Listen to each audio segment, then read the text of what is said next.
Soul Mirrors, you have arrived. Relax and discover your greater life experience as we dive into the stories that need to be told. Angelic Oracle Kira Raa leads you on a journey of enlightened perspectives as she weaves together the elements waiting to be revealed and often not seen. Each week, co-hosts reveal their secrets and invite your sharing. A fascinating and dynamic hour that will leave your heart smiling and your soul singing. And of course, Kira Raa's famous mini soul readings. Be sure to call in. Ready to be amazed? Here is Angelic Oracle Kira Raa. Namaste, beloved ones, and welcome to Soul Mirrors. Wow, I've got that. What is your life reflecting right now?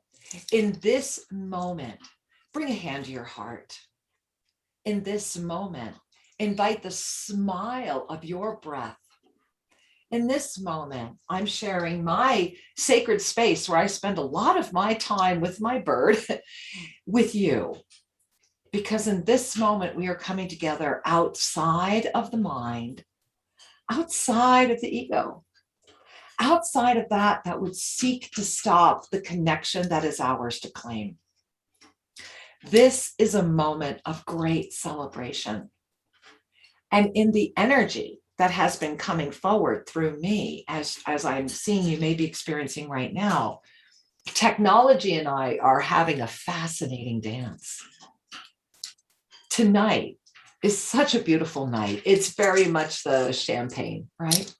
Because tonight is about a birth. It's a birth for all of us that has been coming, that we have been experiencing, that we have gathering things for the journey.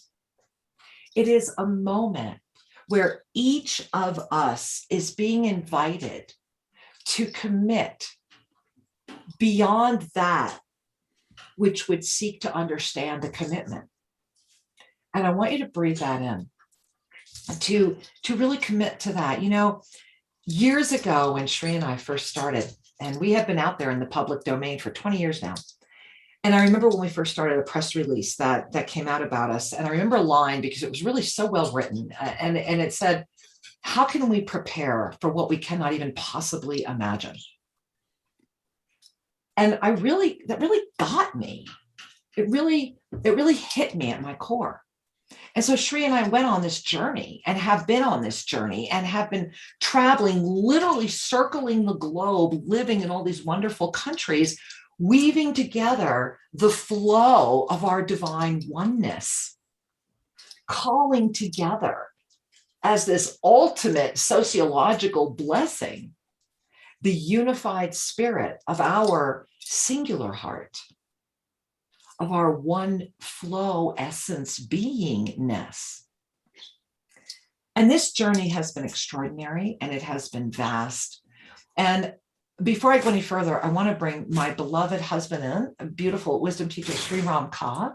Sri, come on in and join us because, you know, when we talk about tonight, as far as miracles are manifesting, that the water is flowing, creation is growing, this is the moment. Well, then my beloved has to be here right next to me. So thank you, beloved. I think you have the number one co-host spot for this show. I think you've been on more times than any other co-host other than Jess.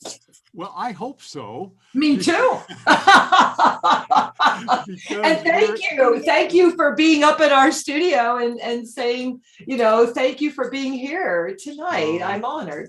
Oh, well, I as always, my love, we do things together. We are in this together, and I'm here to celebrate that this show, Soul Mirrors, was launched as an inspiration to ignite consciousness, to ignite the recognition that each and every being is a reflection. It's a reflection of the oneness. It's a reflection of you. I am your mirror. You are my mirror. And all of you out there, we are mirrors for each other. And Kira Raa brought this forward 2.5 years ago or so and began every week offering this energy of recognition of a higher order of seeing. to see each other as a soul, to see each other at their best. And as soul mirrors in this form as coming to its completion, I just want to honor my beloved Kira Raa for having carried that torch, for having week after week been out there and brought in co-hosts and guests and brought through concepts and sharings, and most importantly, your divine presence to activate the divine in others. I bow to you, my love. Oh, well, thank you, sweetheart. You're making my camera fuzzy. Okay. There we are. And so thank you. And, you know, one of the things I wanted to share this evening is that tonight, before I even was conscious that this would be the last episode, our amazing co-host who will be coming in after we reveal a beautiful short film collaboration had been arranged to be on the show. And as from the moment Veda Austin, the one, the only, the amazing, who will be joining us shortly, from the moment this arrangement, when we said, yes, this is the date that you're going to be on, and at that time happened to be the only opening I had, the water has come forward in a way it has not ever flowed before. And Shri, I really just want to honor the way the water has been flowing and where it has been guiding, and how many of you right now, as we are here in this mid-July 2021 experience right now tonight, I love that it is the 12th. How can you not love that it's the 12th? This moment of mastery presence, it's like a culminating Shakti, an exchange of illumination that can come together at the round table and say yes. Well, you know, you are spot on. And according to the Gregorian calendar, we're actually at the 13th. I love that even better. Does that tell you is a 4? That's even so much better. And look, you see tonight, look. There's the cross of balance. Before I came on, I was almost late because I heard illuminate the cross of perfect balance, remembering the diamond portal it opens when the consciousness center unifies the five medicines. And so it is indeed, we are the medicine shield, the 13, the completion, the ascended numerology, right? Yes, 13 is indeed a number that carries great power, that has been long abused and shoved away because of the power it personifies. You know, before I mentioned the date thing and we're celebrating the date, you were talking about the water. And I think it's important, especially given tonight's guest and the rising recognition of the power and presence that water is holding. I think it's important for each of us to reflect for a moment that water has been part of your life since the beginning, and that you were floating in water before you took birth. And that this water energy permeates every tissue of your body. This water energy has been embracing you from birth onward, and that there is a recognition coming forward right now of the consciousness of water and the gift that represents. Because is not consciousness the solution to all separation and pain? And is not recognition the gasoline that it moves us out of outdated paradigms? When we can recognize something, we are ready to reclaim that which we had ignored. We're ready to rebirth. We're ready to resurrect a higher order of truth. And so I'm delighted that this culminating show, a presentation of Soul Mirrors, is honoring, celebrating, and expanding the recognition of water. Oh, I love that, Shri. I just love that so much. And I want to weave that into, you know, a lot of you have been writing us and saying, hey, you know, I never thought I'd be saying goodbye to you. You know, this was after Sunday when we released Shri and Kira Live after 18 years on the air. And again, anytime that we release, we are birthing that which is forming. And is that not what water does all the time? You know, when Shri and I lived in Guatemala, and that's why I'm wearing this bracelet tonight right here. This was the Mayans, the beautiful Mayan women made that. Isn't that beautiful? All handmade. And that's from when I lived on the lake. And what would happen is that the water, while it was the lake and it was life, every year at least one boat would capsize. Remember this, Sri? Oh, Every absolutely. year there'd be that one overloaded boat, because they would have these taxis, these water taxis that would go across the lake. And the gente, and because our hotel, our retreat center had no roads, the water taxi would make a regular stop at our hotel to pick up our workers, our day workers, to bring them back to the villages. And for a couple of quetzales, they're overloading these boats, right? Right, Sri? Remember that? Turn And down I mean, a fare, no matter how tippy it might become. it was just like, hey, if you're willing to give me 5 quetzales, get in. And every year, without fail, there would be a storm, and somebody would capsize, and somebody would die. And every year, it was considered to be the offering that the lake had invited and that the indigenous accepted. And then we saw the destructive power of the water when Sri and I were living at the lake, and we had a tormenta, as they call it, which is a hurricane.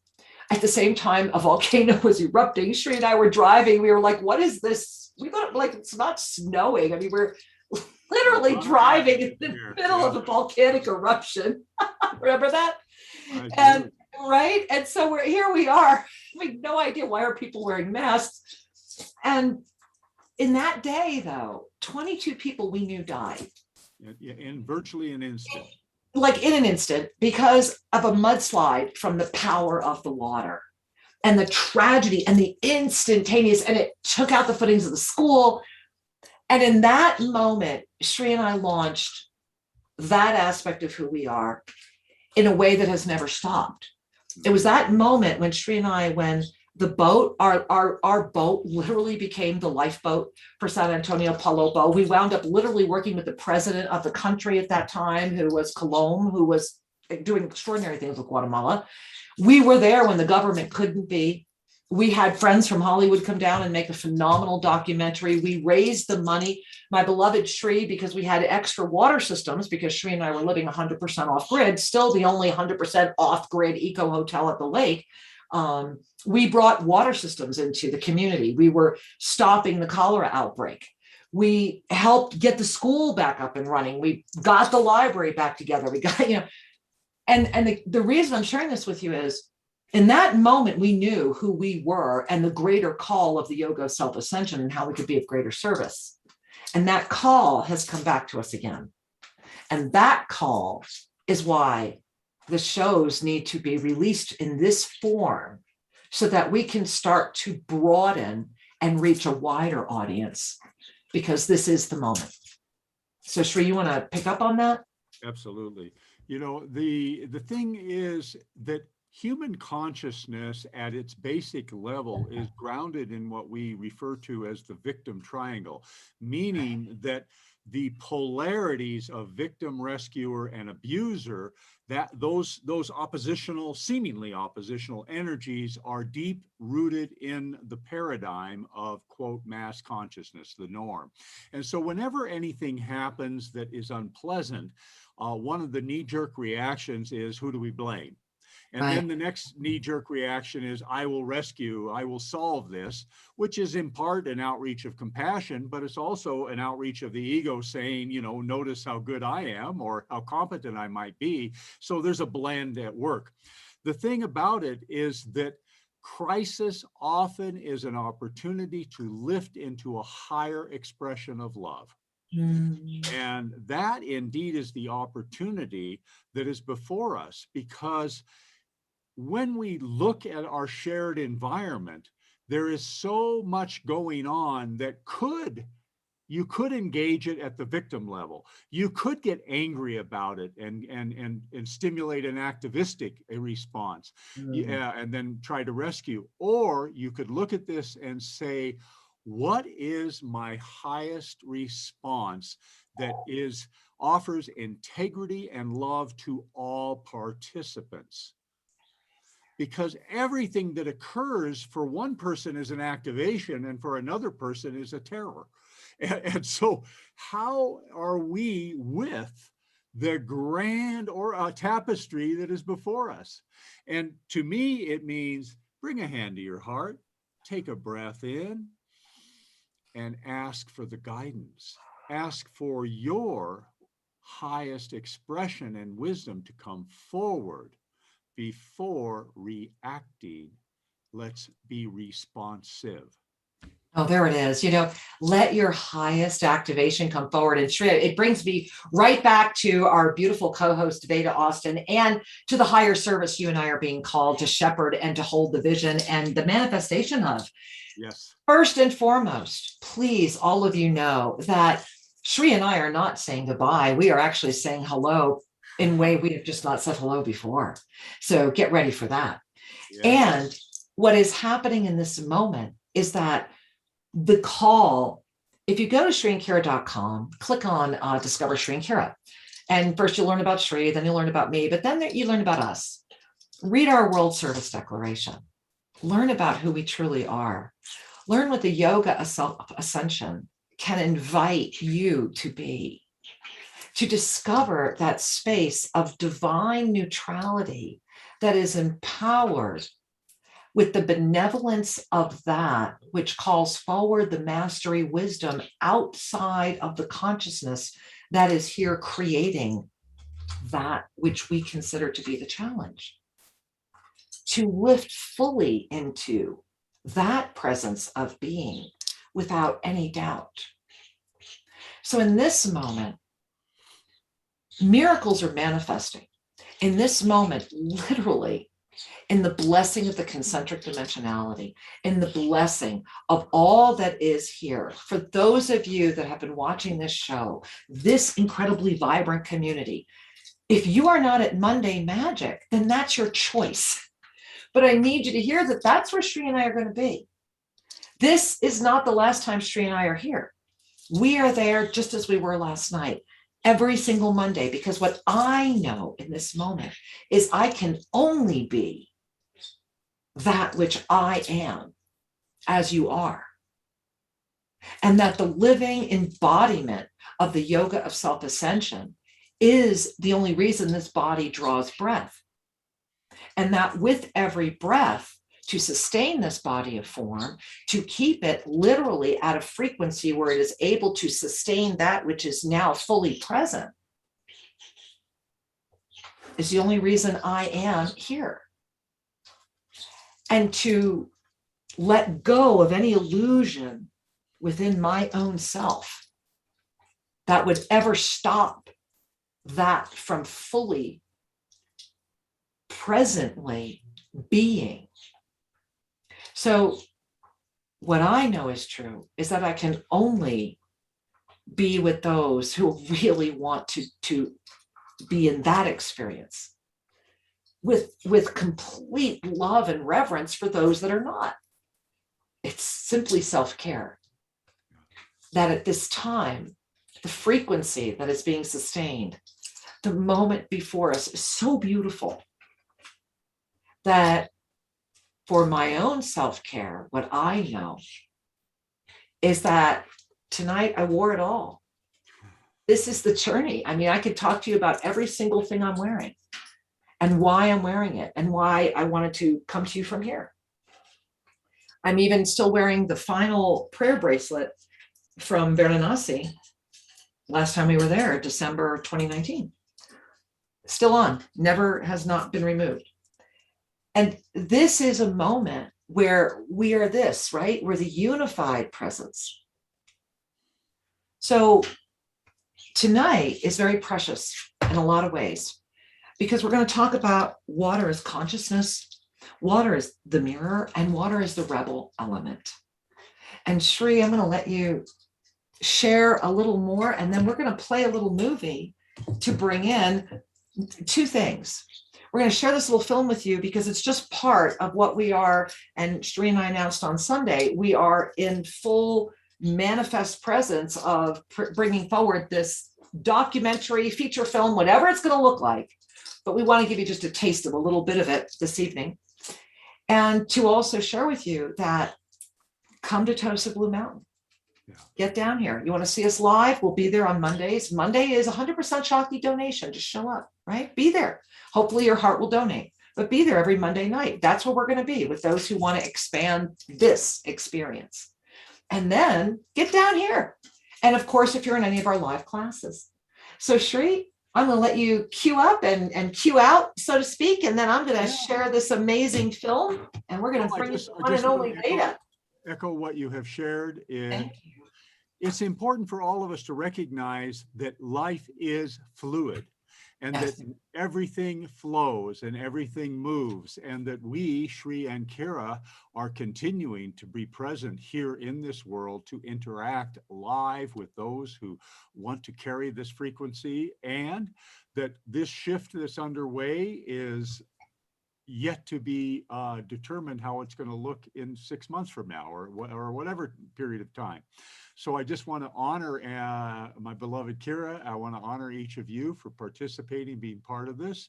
As we move forward tonight, we hope that you find that your hearts are expanded by what is being shared here, that you are finding perhaps a reassurance to be more of who you are and act in the way that nourishes you. And so, my beloved, I'm going to go ahead and step aside so you can play that video. I'm going to wait till your screen unfreezes, though.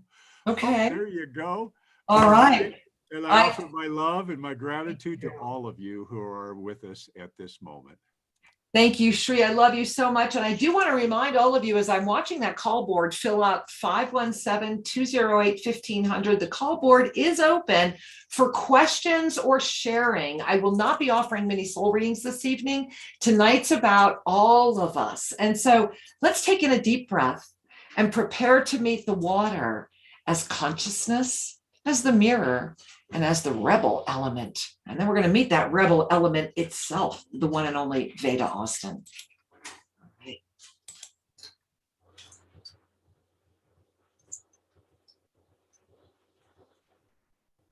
One of the things that's so often overlooked on our planet is the potency and value that is water. Not only at the level of pure, clean drinking water for people to sustain their health and their vitality in these beautiful bodies that we're given. Water carries a living consciousness that reflects the vibrations, the thoughts, the projections that we put out into the atmosphere, into the world.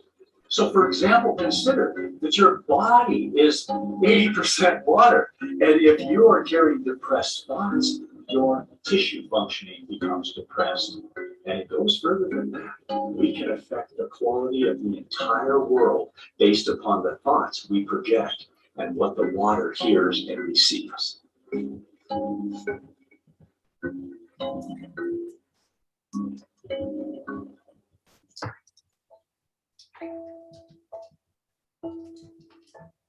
Is water not a mirror? How many times have we gazed at a lake or a river or any form of water? And what do we see in its reflection? And how we see it is a reminder of the consciousness that greets it.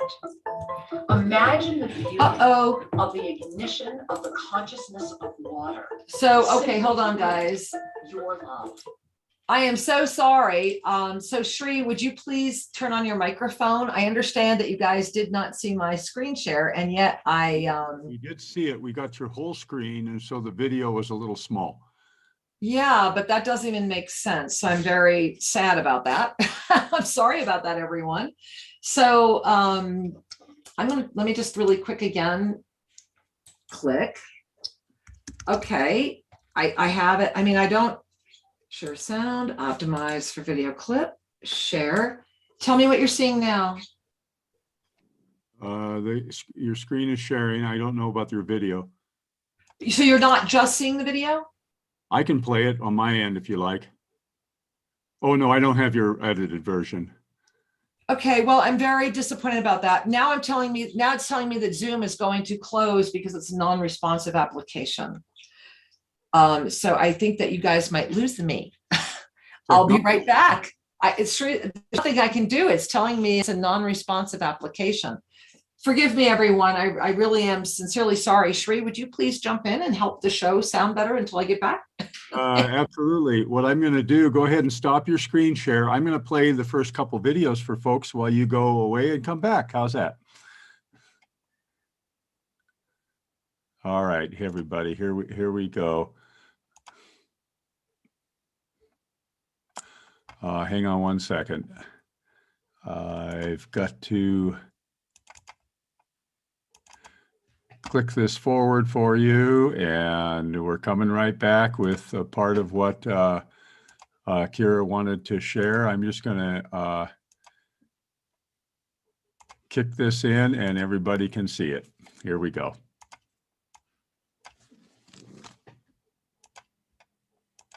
What first was interesting about this memory of water is like the first guy who talked about this and made like a real scientific study is Jacques Benveniste, this guy.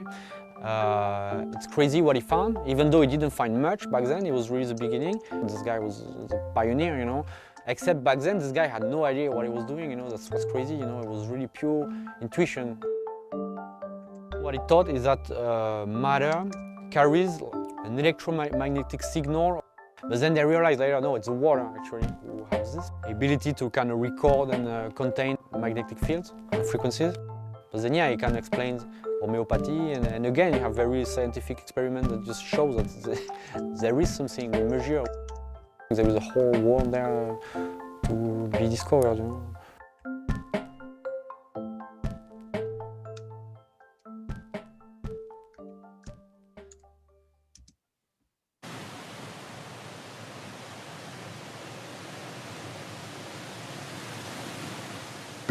One of the things that's so often overlooked on our planet is the potency and value that is water.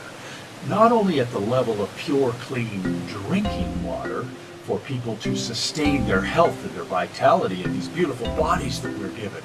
Water carries a living consciousness that reflects the vibrations, the thoughts, the projections that we put out into the atmosphere, into the world.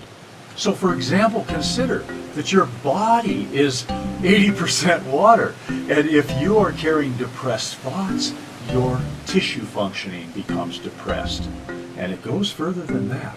We can affect the quality of the entire world based upon the thoughts we project and what the water hears and receives.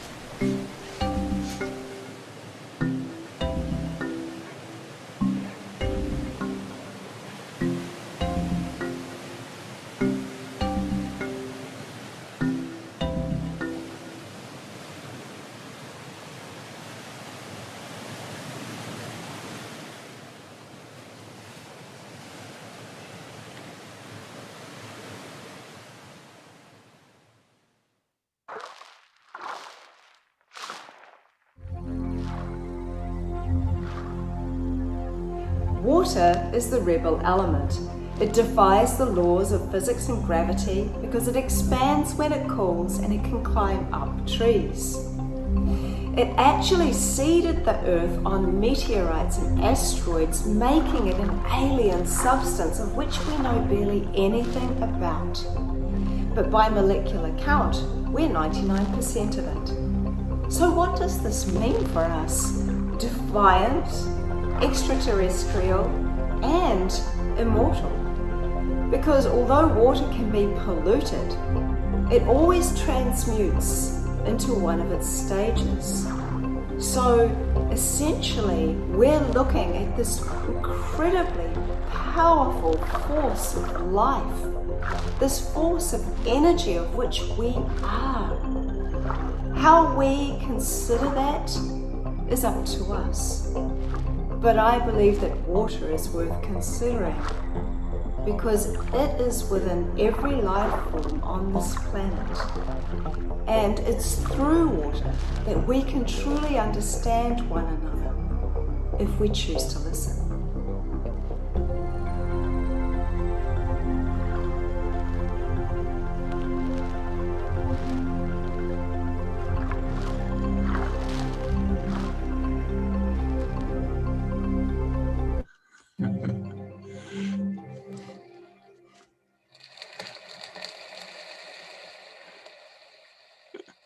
All right, my dear. I'm sorry that there was the technical problems.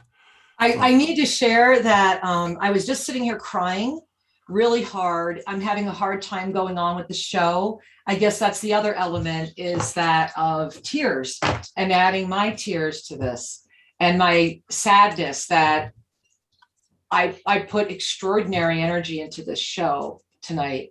And I need to own that this is like, I'm going to start crying again. I just need to own that this is the universe sharing with me for sure. Forget doing this show because the technical issues have been ridiculous, but my heart is broken and I am having a challenge. So Shri, I'm going to go and let you and Veda finish the show. And I want to thank all of you for having supported Soul Mirrors, but obviously this is not the moment for me to share or make the revelation I was going to. So that will happen Monday night. And what I do want is for you, because once again, the video of my sharing in the water was also not shown again. And so I'm unable to feel anything other than, I think this is meant for you. I think it's Shri's moment to stand and say, I am here, I am ready, I am open. And so Okay. Hey, looks like we just lost Kira. So, hey, Veda, why don't you turn on your camera and let's continue. Here we go. There you are. Welcome, beloved one. Oh, thank you so much for having me. Oh, my pleasure indeed. You know, one of the things that is going on in our world is this incredible interference with the technologies. And what you just witnessed, Kira had prepared a video that not only had some of the clips that I just played, but some new clips and new information, but she was unable to have it transmit. You know, we saw a bit of it earlier on, but for some reason, the technology was showing her whole screen and not all was coming forward. And then, of course, the clip I shared was not the one that she had prepared, but we were hoping she'd get back in the saddle. Anyway, Veda, I want to talk a little bit about your work and what's been going on. And then we'll take a peek and see if there's some callers that want to join the conversation. So the first thing I want to offer is that in this moment, what is it that you are currently doing with the water work? You know, I don't know if you want to give a little background on what you've been doing, because your book is groundbreaking, and I know that you've shared some fabulous reflections, some responses from the water, but get us caught up a little bit. Where is your heart carrying you? What are you guided to do at this time? Wow. Firstly, I really want to acknowledge what just happened between the water, between the two of you, and with Kira's emotions and with some of the technical issues. Nearly, at least 7 times out of 10, whenever I hop on a call, some crazy technical issue happens, and there's apparently no reason for it sometimes. And it's something I observe regularly when I'm doing talks with people. So, and also when things are right, they flow. And clearly, for whatever reason, that the timing wasn't quite right. So we just have to honor that as well. But also, I really want to acknowledge your union, the two of you, and how beautiful that is, because in this kind of world we live in right now, where there's such a lot of disjointedness, it's so wonderful to see two people in such a loving space, and it reflects so much in the work I do with water, which is really a love affair personified in various different ways. And and tears, I always think tears are a wonderful reminder of water saying, I'm right here. Just look, I'm right here with you, for you, even outside of us too. So it is a beautiful welling that happens with joy, with sadness. It doesn't really matter. Always water is telling us, I'm right here with you. And so a little bit about me, I guess. So the work I'm doing, I was going to say the work I'm doing with water, but even that is too arrogant. I think more the water is working with me, and together we co-create. And Yes. so I take crystallographic photographs. They're macroscopic. I take them on my iPhone actually, of water after it's been kind of inspired in some way. I prefer that word than influence, because that suggests that I'm have some power over water, and I'd be a fool to think that. Because water is so many things. But it, like in the story that Kira was sharing about the power of water just taking out cliffs, and we see these different powers, but also the real power is in the simplicity of looking at one's reflection in a still clear pool. There's so much power in that also. So I over the last 8 years, I've been taking these photos showing that water is responsive. So, for example, I might think of a hand, and in the very first one I ever did, I put my hand in the water because there was some fluff in the water inside the petri dish, and I pulled it out, and I thought, I wonder if my hand will have any impact on the water's memory. And then I froze it just in my freezer, and I was testing to see if water had any kind of way of storing information. I had no expectation of what I might see. And when I pulled it out, hours later, there was a hand that was half the size of the petri dish. And I took a photograph on my phone, and I was really kind of freaked out because I didn't know that I would see such a thing.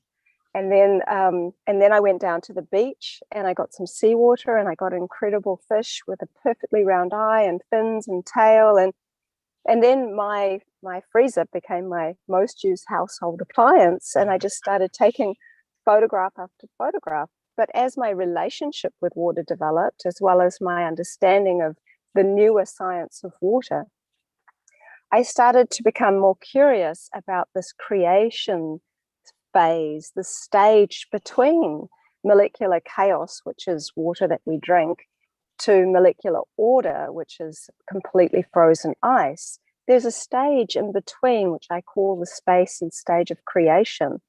And so I started to pull my petri dish out earlier and earlier and earlier, because I wanted to kind of capture this creation space.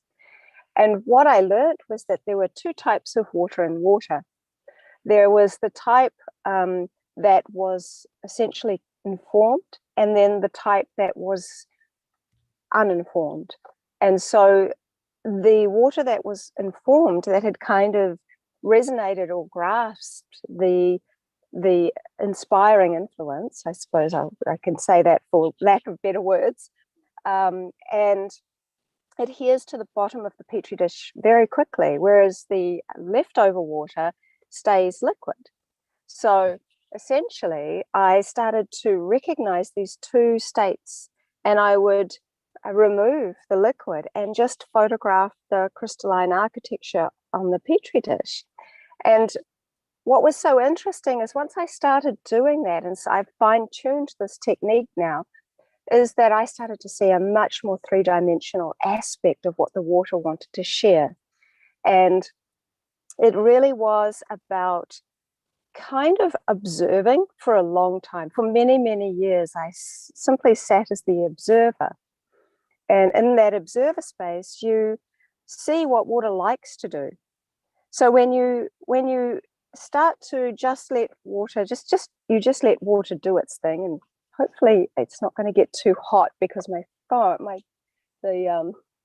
the sun is on my phone, and sometimes it just tries to shut down because it gets too hot, and we don't want that to happen. So I'm actually going to do this for a minute because I can tell that's probably going to happen.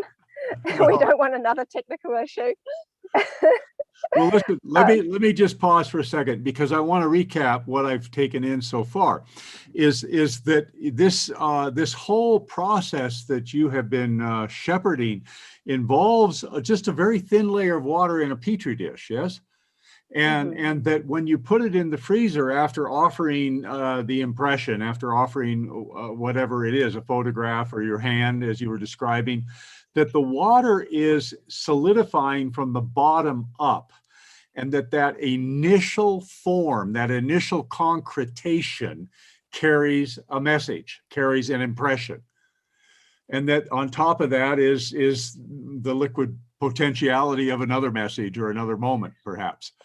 So I'm just making sure I'm tracking with you, so that you expose the water to an intention, put it in the freezer, and then catch it as it's just beginning to crystallize. And that's what you're photographing and sharing in your book. And you have thousands of these images, yes? I do. I've just caught myself recently just kind of saying something that I say regularly, which is I've got over 10,000 photos of water responding this way. But actually, I have 20,000 photographs on my iPhone right now. And a very small percentage of them are of other things other than water.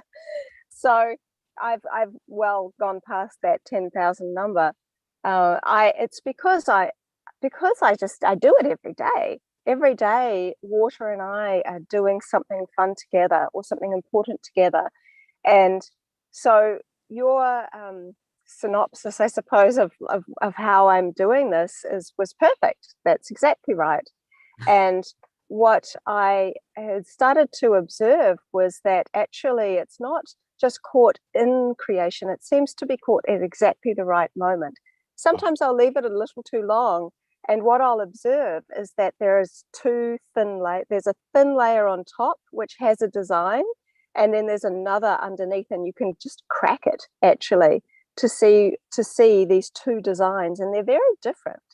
It's a very interesting, it does seem to freeze in layers. And as you become more and more astute at observing this kind of crystallography, it really is pretty amazing what's going on there. So in its completely frozen state, I mean, I've got wonderful images from that because I knew no better. And this is how water began its journey with me, to show me that it's possible, anything is possible. And it's been a very organic journey for me with water. But I think one of the most important things, what people are always asking me how to do this, how this work with water, it's so amazing, and all these things. And I'm always just as surprised as anyone else as to see what's going to come out of my freezer. It's kind of like the door to another world in a way when I open that freezer door, because it's not I can't sit with an expectation. I simply can't be in that frame of mind to do this work. Water won't even do this for me if I am in a state of frustration. Not that I get that way sometimes, but every now and then, the world can kind of creep in, or I can have a thought that I assume I know what water will do because it's done it several times before. I'm reminded to not do that, to not assume anything, because water, like I remember thinking that the sound of Om has always so far created these beautiful spiral patterns. It looks kind of like a universe, like the universal sound. So I had arrogantly assumed that if I played the sound of a gong, that it would do something similar, because it's a sort of similar vibration.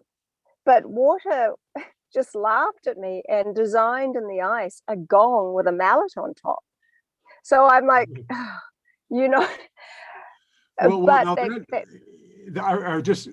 want just for the sake of the people that are following this, what I have seen, and we've only been exposed to just the tiniest little slice of your work, is that you quote expose the water to a photo.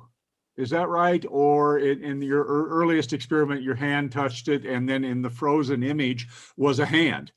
And I know that some of the things I've seen from you are, you could call them that like they were mimics, that there would be a photograph of something and the water would respond as if it was saying, yeah, I see it.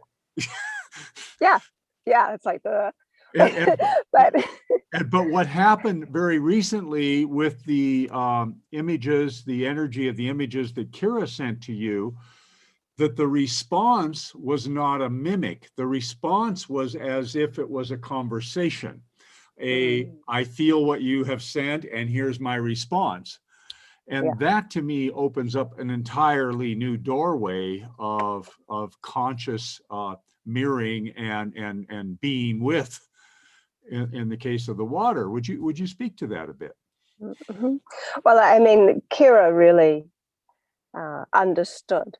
So not terribly many people would consider having a conversation with water. Most people are just getting their head around that water is able to design as a response, or to even respond at all. Yes. But to fully embrace that and then see that, yes, this is what I'm feeling. I'm going to share this with the water. Let me see what it would like to share about that. It is a type of communication, conversation with water. And it's very, very easy to do when you're thinking about it in terms of pictures. Water is an artist, that much is for sure. And one of the things that I keep seeing is that it is able to speak volumes in images, in pictures. And those pictures mean more than one word to us. I find that to be an absolute truth. And water also works telepathically. I don't need to show it a photograph or show it X, Y, Z. And I've done that many, many times. You talk about the types of inspiring influences. So yes, I've used many people's photographs and got their portrait with their features designed in the ice. The same thing with words. I've written words and have a response relative to the word. I've used different music. I've used actual physical spoken word. I've used physical things as well as pictures. So there's really no end to the inspiring influences one can use, but I've come to understand after all this time that none of them are also necessary. And that, in fact, most of the time now, I don't need to do anything. Water already knows what I'm wanting to sort of play with. Water already knows me. So and most of us... Telepathic, huh? Well, yes, but it's also bonding. So I was on a podcast this morning. I spoke to a man, very lovely man, and he was saying, I was sharing that a lot of people say, well, what about all these outside influences? What if the children come in, or what if the door slams, or doesn't everything have to be perfect to get that perfect little, thing or moment for water? It all just has to be so perfect. But our life isn't really so much like that. Not in real life. And love is a different thing altogether. So I make this analogy. When you really love somebody, or you're really intrigued with somebody, whether you admire them greatly, whether they're a beloved or whatever the thing, you might go out for dinner with this person. You'll go out for dinner and you can't wait to go out for dinner. You're so excited to hear what they have to say and what they have to share and how they might look, or whatever the thing is that attracts you to them. And whilst you're out to dinner, the waiter or the waitress will come and they'll offer you food, and you'll look at the menu and there's all kinds of people all around you doing their thing. There's distractions everywhere. But if your bond is so strong, you will be riveted to whatever that person is saying. And all you will really notice and focus on is going to be that person and what they have to share. That's the nature of love. The stronger the bond, the stronger the attention span. You don't have to worry about all this extra stuff, all this excess stuff. The real connecting point truly is love. And love is a bond that bonds us. It's the difference between attachment and connection. And so I found that water is such a spiritual teacher for me in this way. And they're always reminding me of how to be the most loving, and that loving doesn't come with a whole ton of expectations for someone to do. Well, if you really love me, then you're going to do this. This is the approach most people have going into learning how to do this work with water, because they don't really consider that it might actually have something important to share yet. They haven't identified themselves as a body of water yet. They don't truly honor the fluid within them yet, because they still identify as this, what they see in the mirror. But how they're seeing that thing in the mirror is with these fourth phase water eyes. Our lens is 99% water, and they call it windows to the soul, because if you look through into the eyes, and if your skin was invisible and your organs were invisible, then you would truly see this fluid moving system that we are. Mm-hmm. So it is so much deeper than what might originally meet the eye. Because for me to do this work with water, or water for water want to work with me, then this relationship, this bond is growing and growing and growing. And now I know that water wants this message out there. So it's found this way to communicate, literally, in multiple ways, actually. Not just through imagery, but what I'm calling hydroglyphs. It's something I've been working on now for many years, where I now have the ability to literally read water. So everyone knows what a hieroglyph is. It's essentially an image which means something, has a meaning, not necessarily one word, but that one word has meaning or meanings. And so for me to get one hydroglyph in water, for example, say I'll give you an example. So for the word love, whenever I project the feeling of love, or I write the word love, and use that as the inspiring influence, water will always design a heart shape. And I've done well over 50 repeated tests of this. Mm-hmm. And water participates because I believe I wouldn't be doing this if water wasn't on. It wasn't probably its idea in the first place now, but I'm just picking up on that frequency and of the understanding, and that, so I can safely say that after 50 repeated studies, a heart equals the feeling or the word love. Right. I've done the same with stress. Stress creates these very specific spikes. And so, stress equals spikes. So as I started to get these symbols, like I've got one for money. It looks like coins. And so I've got 25 hydroglyphs. And what was so interesting is that when I projected the feeling of heartache into the water, water took the spikes of stress and put a heart on top of it, which translated, it really equals heart stress. Right. And it was a very, very sophisticated. So, but for me personally, this is a wonderful way to share with the world something, but it isn't necessary for me. I don't feel like I need any more. I don't need water to do anything for me anymore. It knows that. And so now I believe the work that's happening now, this work that I'm sharing on social media platforms and through my book, The Secret Intelligence of Water, and through all the podcasts that I do, is actually more about getting this message out to lots of people, and for those people to take it as they will. I'm not telling people what to think and in any way, but sharing the work. And when you see how much, I post daily different posts, when people start to see the regularity of the work, there is this part of them that is gets a little bit past the curiosity to start wondering, okay, if this keeps happening, What does this mean? Therein is the impact. You know, we all can have superficial or passing curiosity, but when it touches something deeper, we are at the cusp of change. We're at the cusp of expansion. And I really love that you're sharing this so widely with people, that these hieroglyphs are inviting the possibility that there could be, you know, Neil Donald Walsh published a book years ago called Conversations with God. Well, there is a conversation with a seemingly unknown force, a seemingly grander consciousness, and that you're at the cusp of creating that Rosetta Stone that would allow for that conversation.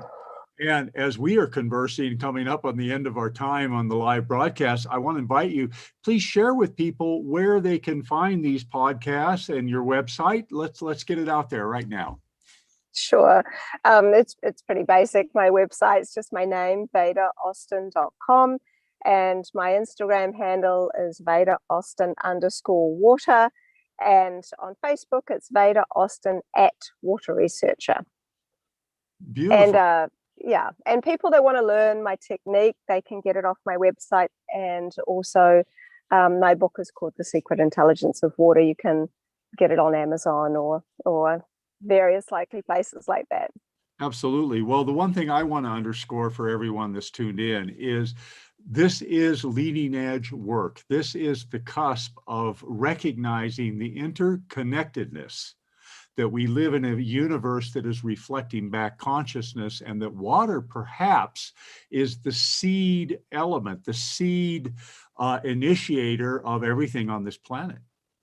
And that water plus consciousness equals beauty, does it not?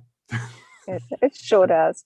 My friend Moses Hackman, he said, water is the glove on the hand of consciousness.